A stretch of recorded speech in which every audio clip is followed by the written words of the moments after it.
pode ter mais de uma posição. Compreenderam? Pessoal, para resolver esse tipo de problema, surgem basicamente 3 teorias. Tem várias outras, mas essas 3 teorias são as teorias que são ensinadas nos livros e que são as teorias que são cobradas em prova. Então, surgem 3 teorias. 3 teorias.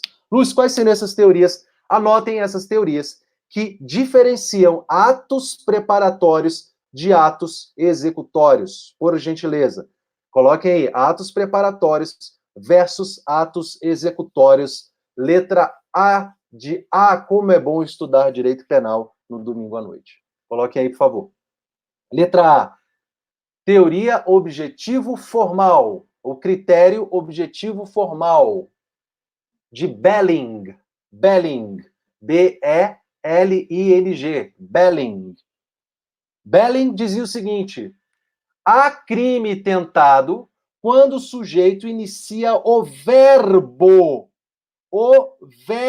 descrito no tipo. Ele tem que realizar o verbo. Se o verbo é matar, e se ele não começou a matar ainda, não teve nenhum ato específico de matar, a faca não começou a entrar na barriga do João, então essa conduta ainda é tentada. Ou seja, desculpa, essa conduta já é tentada. Se não, só reformulando aqui, se não há ato descrito no verbo, se ele não começou a enfiar a barriga, esse ato é preparatório. Só é tentativa, no mínimo, quando ele começa efetivamente a atingir fisicamente a vítima, no sentido de matá-la. Então, essa é a teoria objetiva formal, ou critério objetivo formal. Verbo. Se o sujeito está subtraindo, tocando e retirando a coisa, a partir daquele momento, a subtração ocorre. Antes disso, se o sujeito está pulando o muro, isso ainda é ato preparatório. A teoria objetivo formal, ela considera simplesmente o verbo. Teoria objetivo formal. Segunda teoria. Depois eu vou te falar como é que você vai manejar essas teorias, tá? Segunda teoria. Teoria objetivo material. Teoria objetivo material ou da unidade natural de Franck. Teoria objetivo material ou da unidade material de Franck.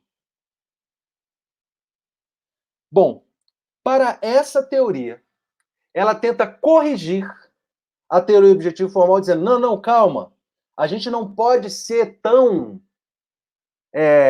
cego em relação ao verbo. Existem condutas que estão ligadas, se eu filmar o cara, teoria objetiva, eu não analiso o dolo, depois eu vou até falar disso que já foi cobrado isso demais. Eu não analiso o ânimo do agente nesse início. É como se como um espectador externo, eu estou vendo aquilo. E ao visualizar aquela cena, eu posso ver 2 coisas. O sujeito está praticando o verbo, ou ele está praticando uma conduta que está imediatamente anterior ao verbo. Que existe uma naturalidade, uma unidade natural em relação ao verbo. Ou seja, milésimos de segundos depois, ou alguns segundos depois, o verbo vai ser realizado. Então, para a teoria objetivo formal, só há tentativa quando o verbo começa a ser realizado, quando a faca começa a entrar na barriga. Para a teoria objetivo material ou da unidade material, a conduta imediatamente anterior de levantar a faca só para descer e dar a facada milésimos de segundos depois também seria tentativa. Por quê? Porque existe uma unidade natural, existe ali uma relação quase imediata com a conduta a ser realizada. Então, essa conduta, essa situação poderia ser tipificada como um homicídio tentado. Nesse meu exemplo, nem posso considerar a teoria objetivo formal do exemplo do José e de João. João está 50, 100 metros na frente.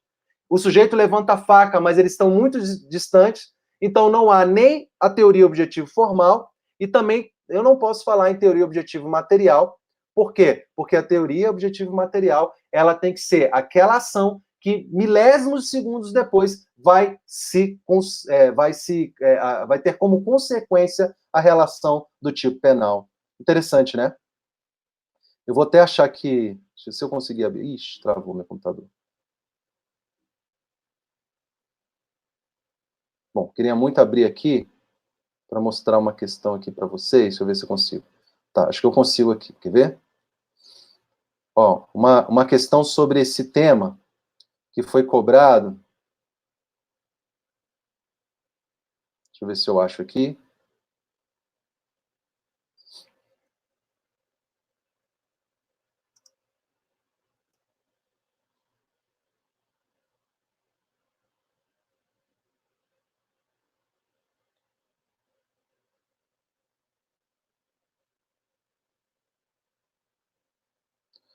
Ó, uma questão que foi cobrada para delegado do Amapá 2017.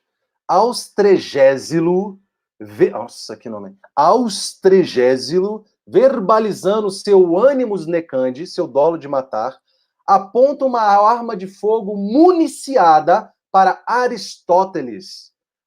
Austregésilo, demonstrando, verbalizando que quer matar, aponta uma arma de fogo municiada para Aristóteles.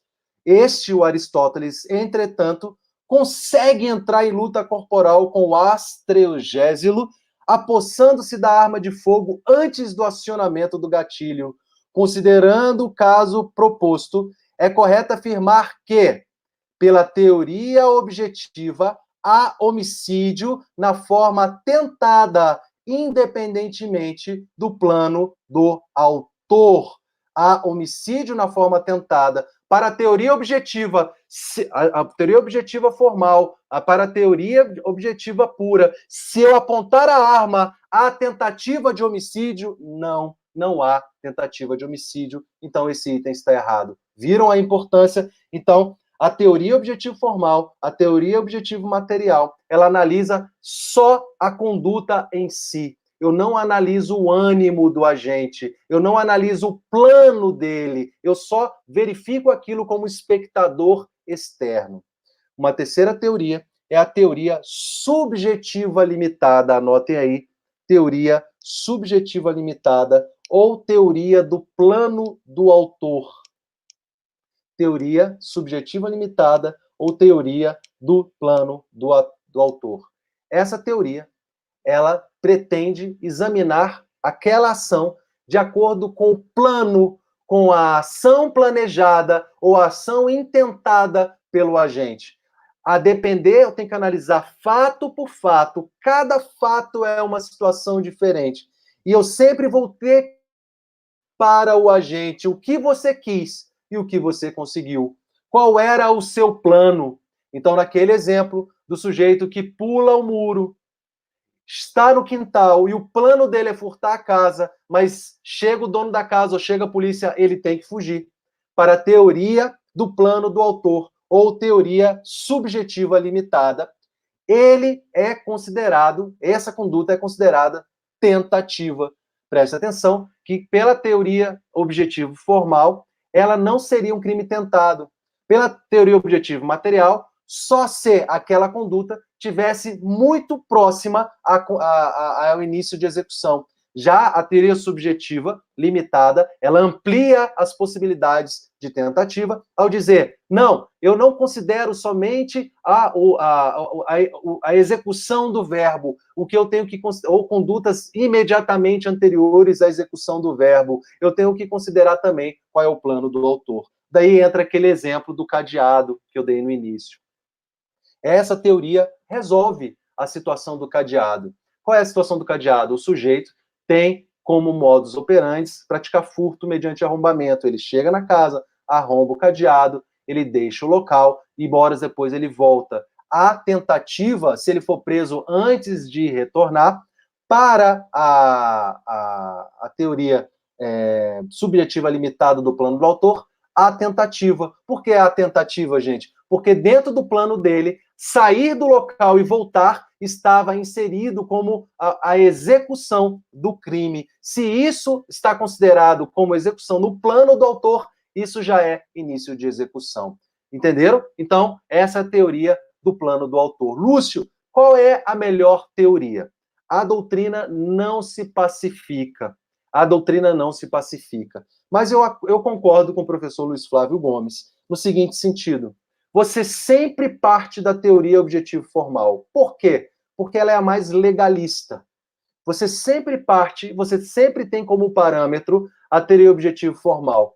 Nesse caso, para a teoria objetivo formal, esse sujeito do cadeado, o único crime que ele praticou foi dano do cadeado. Então ele teria que ser autuado por dano. Na teoria objetivo formal, aquele José querendo matar o João correndo a 100 metros na frente, ele com a faca, no máximo que ele conseguiu fazer foi uma ameaça. No máximo uma ameaça. Então você teria que autuá-lo por ameaça. Então, professor Luiz Flávio Gomes, extremamente legalista, numa posição que eu particularmente concordo, né?